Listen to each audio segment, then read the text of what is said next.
Hello friends. आज हमारा passage रहेगा नंबर 5, जो कि हमने स्टार्ट किया है कि हमने चैलेंज किया है कि हम 75 डेज तक कंटिन्यू ट्राई करेंगे कि हम हमारा ये टारगेट पूरा कर पाए। ठीक है। पैसेज 5 आज का जो हमारा पैसेज का जो लेवल है वो हमने थोड़ा सा हार्ड रखा है बाकी के पैसेज से। स्टार्ट करते हैं। चलिए, कहते हैं participation may be defined as. Participation क्या होता है आपका? जब पार्टिसिपेशन कभी भी ना एक इंसान नहीं कर सकता है किसी भी चीज़ में। पार्टिसिपेशन आपका होता है जब आप किसी भी टीम में हैं, आप घर पर हैं, किसी ऑर्गेनाइजेशन में हैं, कहीं जॉब करते हैं, कहीं पर भी, तो वहाँ पे जो आप पार्टिसिपेट कर रहे हैं किसी भी चीज़ में, उसको कहते हैं आपका वहाँ पे सहयोग देना, आपका वहाँ पे पार्टिसिपेशन होना। May be defined as bilateral process. Okay, बोला ना इसने कि क्या है ये? बायोलेटरल प्रोसेस है, मतलब दोनों दो पक्ष होती हैं इसमें।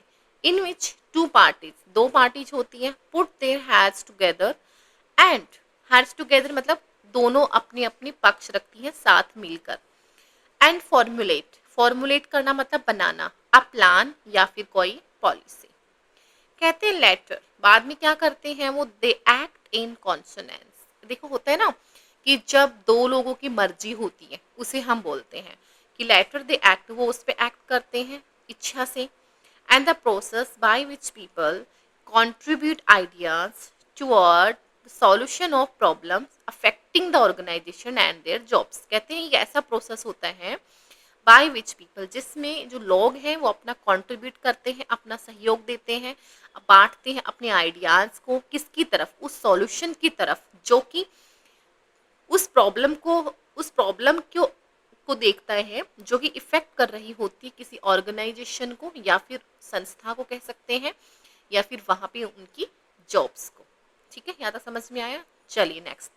कहते हैं it includes not only the physical contribution, इसमें सिर्फ आपका फिजिकल कॉन्ट्रीब्यूशन ही नहीं होता है of the person, but also his intellectual. Intellectual होता है हमारे माइंड से रिलेटेड, बल्कि हमारा माइंड माइंड एक्टिविटीज भी होनी चाहिए उसके अंदर, कह सकते हैं हमारा बौद्धिक स्तर पर भी।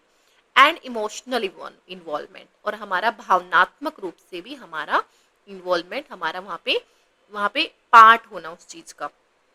इन the affairs of the organisation, कि मतलब उस संस्था के जो काम होते हैं सुचारू रूप से चल रहे होते हैं उन सब में।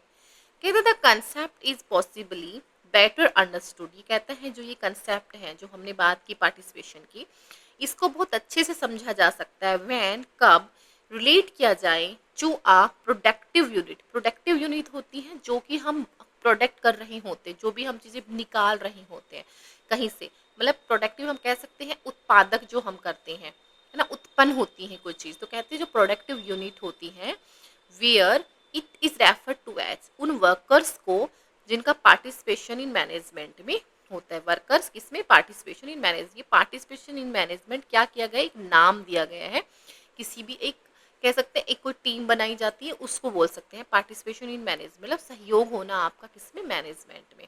किसी भी एक संस्था बना दी जाए, छोटी सी कोई टीम बना जाए उसके अंदर। And a phrase that implies, ये जो फ्रेज है पार्टिसिपेशन इन मैनेजमेंट, ये संकेत करता है कि the physical as well as psychological participation of workers. कहता है सिर्फ फिजिकल ही नहीं बल्कि आपका साइकोलॉजिकल पार्टिसिपेशन, मतलब आप ना कोई प्रॉब्लम हो उस पर आपसे डिस्कस किया जाए उस तरीके से, of workers representatives in an industry, जो कि इंडस्ट्री की, मतलब कोई भी इंडस्ट्री होती है, कोई भी कारखाने होते हैं, उनके बारे में डिसीजन मेकिंग में एट ऑल लेवल्स पे। एंड कहाँ से? फ्रॉम द शॉप फ्लोर, मतलब जो बिल्कुल ग्राउंड लोअर लेवल पे जो होती है वहां से लेके बोर्ड ऑफ डायरेक्टर्स तक। अगर हम सिंपल शब्दों में बात करें तो हमारे इस पैराग्राफ का मतलब है कि किसी भी कंपनी के लिए आज के टाइम में उनके वर्कर्स बहुत इंपॉर्टेंट होते हैं। ऐसा नहीं है कि सिर्फ बोर्ड ऑफ डायरेक्टर्स ने कोई भी कोई पॉलिसी बना दी और वो उन पर इम्प्लीमेंट कर दी जाएगी उनसे बिना बात किए, उनसे बिना डिस्कस किए। तो ये कहता है कि आज के टाइम में सिर्फ फिजिकल नहीं बल्कि इमोशनली एंड इंटेलेक्चुअली भी आपको अपना सहयोग देना चाहिए। और कंपनी हो, चाहे कोई ऑर्गेनाइजेशन हो, चाहे कोई इंडस्ट्री हो, और उनको भी अपने जो लोअर लेवल पे जो एम्प्लॉयज होते हैं उनको क्या करना चाहिए? उनका पार्टिसिपेशन अपने हर एक आइडियाज में एंड पॉलिसीज में रखना चाहिए। ठीक है, चलिए नेक्स्ट। कहते हैं participative management in an organisation.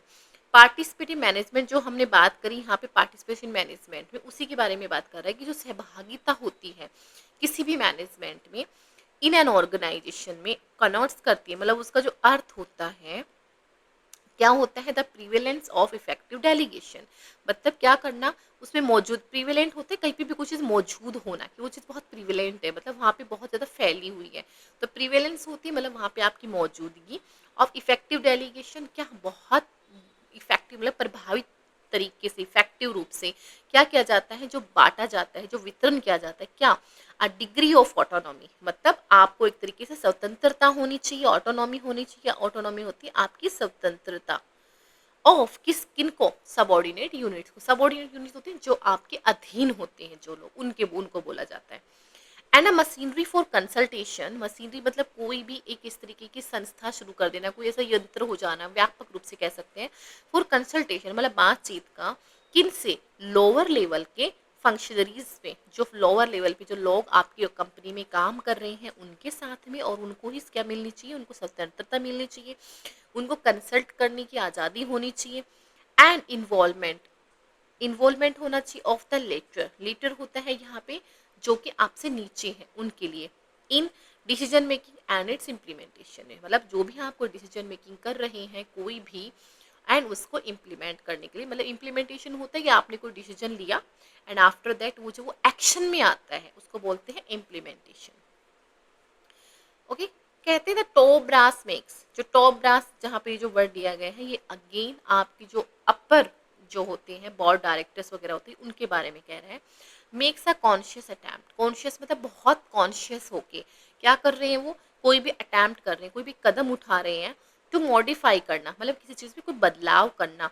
The traditional nature में ऑफ देयर टाइज, मतलब उनके जो टाइज होते हैं, उनके जो रिलेशंस होते हैं जो ट्रेडिशनल रूप से पहले से हैं उनमें मॉडिफाई करने के लिए, विद सबॉर्डिनेट्स के साथ में, अपने जो उनसे नीचे जो लोग रहते हैं उनके साथ में, सो दैट इससे क्या होगा, द लेटर एक्वायर, जो नीचे जो उनके नीचे जो लोग हैं वो एक्वायर कर पाएंगे क्या, substantial influence in directing the affairs of the organisation में, है ना। मतलब जो वे जो लोग हैं जो बहुत बहुत ट्रेडिशनल रूप से जो चीज़ें चली आ रही है उन्हें मॉडिफाई इसलिए करना चाहते हैं कि जो उनके अधीन जो लोग हैं वो क्या कर पाएंगे, वो एक्वायर कर पाएंगे, उनको मिल पाएगा एक सब्सटेंशियल इन्फ्लुएंस, बहुत बहुत क्या एक प्रभावी रूप से, जो कि डायरेक्ट किए जाते हैं, मतलब सुचारू रूप से किसी चीज़ को चलाने के लिए, अपनी ऑर्गेनाइजेशंस वगैरह के लिए, उसमें उनको क्या जाएगा, उनको उनको कोई ना कोई अहमियत दी जाएगी, ये कहना चाह रहा है ये।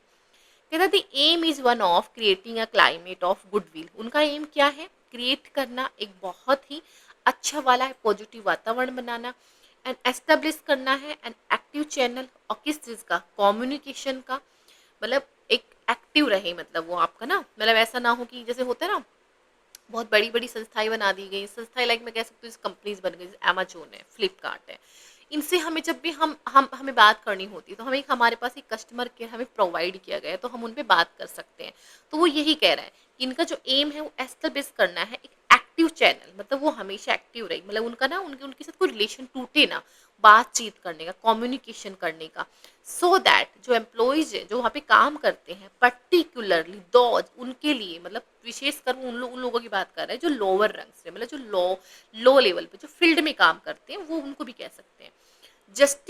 जस्टिफेबली फेबली बिलीव दैट, कहते हैं कि वो उचित रूप से विश्वास करते हैं, उनको ये विश्वास हो जाए कि देर आइडियाज, की जो उनके आइडियाज हैं आर साउट बाई, जो कि मांगे जाते हैं, लिए जाते हैं बाई सुपरवाइजरी ऑफिसर्स के द्वारा, एंड पुट इन टू, और उनको रखा जाता है प्रैक्टिस वेन एवर पॉसिबल, और जब कभी भी पॉसिबल हो या संभव हो उनको क्या किया जाता है, उनको प्रैक्टिस में भी लाया जाता है। ठीक है, तो ऑल ओवर हमारा जो पैसेज था उसका ऑल ओवर अगर हम मीनिंग निकालें तो वो यही है कि जितने भी लोअर लेवल पे जो एम्प्लॉयज़ किसी भी संस्था में काम करते हैं उनके साथ में उनकी जो बोर्ड ऑफ डायरेक्टर्स हैं जो बहुत उनके ऊपर जो काम करते हैं उनके साथ में उनके रिश्ते अच्छे रहे, उसके लिए आजकल वो क्या किया जाते हैं, उनका संस्थाओं में कोशिश भी की जा रही है ताकि जो नीचे लेवल के जो लोग हैं उनका पार्टिसिपेशन बना रहे।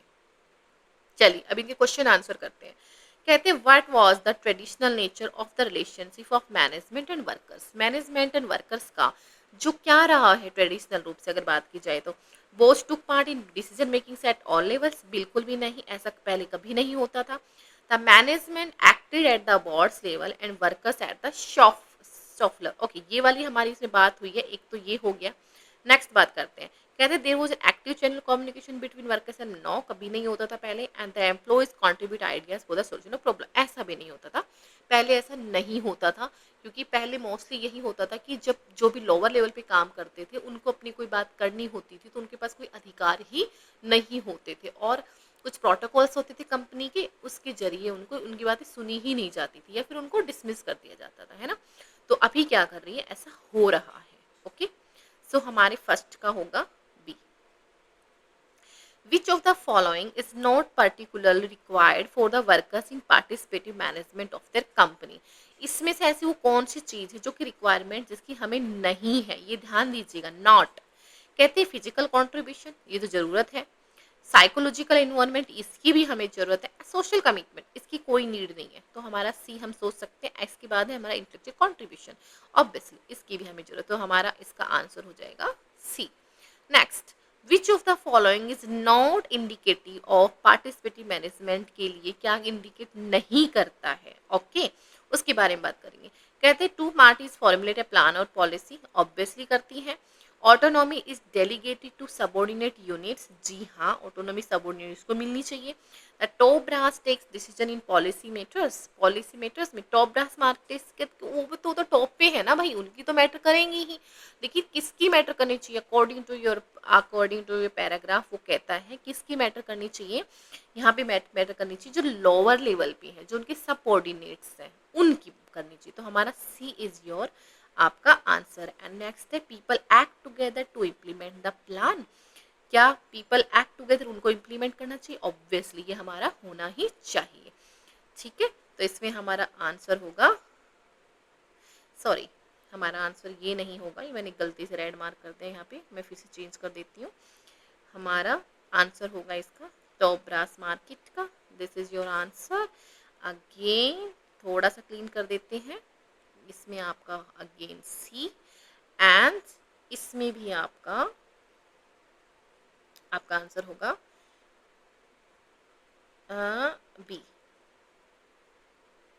चलिए ठीक है, आपकी अच्छे से आपको शो हो रहे हैं, दिस इज योर आंसर्स।